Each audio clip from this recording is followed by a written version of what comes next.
Have you ever wondered why a large ship floats but a small pebble sinks? In this video, we'll learn about floating, sinking, pressure, and density.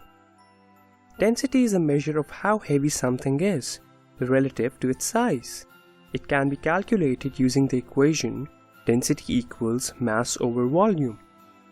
Try calculating the density of a wax candle that has a volume of 2 centimeters cubed and a mass of 1.9 grams. Pause the video to work it out.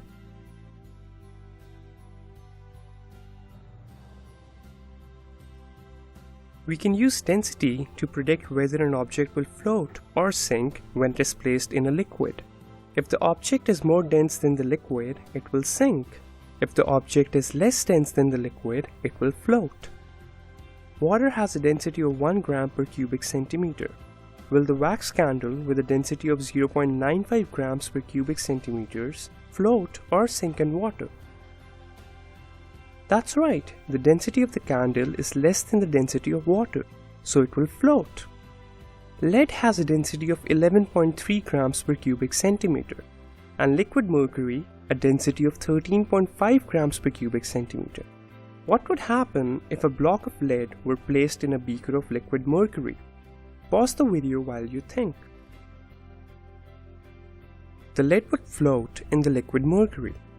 So that's a fairly easy way of explaining why solid blocks float or sink. There is another thing to consider: buoyancy force. All liquids are made of particles that can slide over each other. When the particles collide, pressure is produced. The pressure in a liquid varies with depth and density and the gravitational field strength. In a column of liquid, the water will pour out through holes in the side of the container. The water that pours out of the hole at the bottom of the container travels further than the water that pours out of the hole at the top.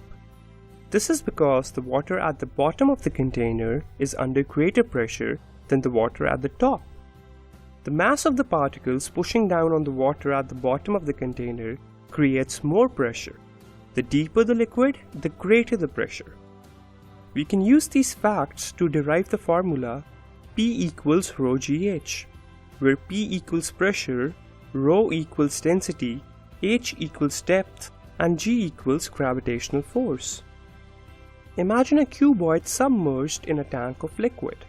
The distance from the surface of the liquid to the bottom surface of the box is greater than the distance from the surface of the liquid to the top surface of the box.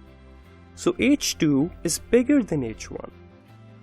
Because P equals rho GH, the pressure on the bottom surface due to the liquid must be greater than the pressure on the top surface. This results in there being more force on the bottom surface of the box than there is on the top surface. The difference between these two forces causes there to be a net force upwards, called the buoyancy force or upthrust. If the buoyancy force is greater than the weight of the object will rise up through the liquid. If the buoyancy force is less than the weight of the object will sink. If the buoyancy force is equal to the weight of the object will float.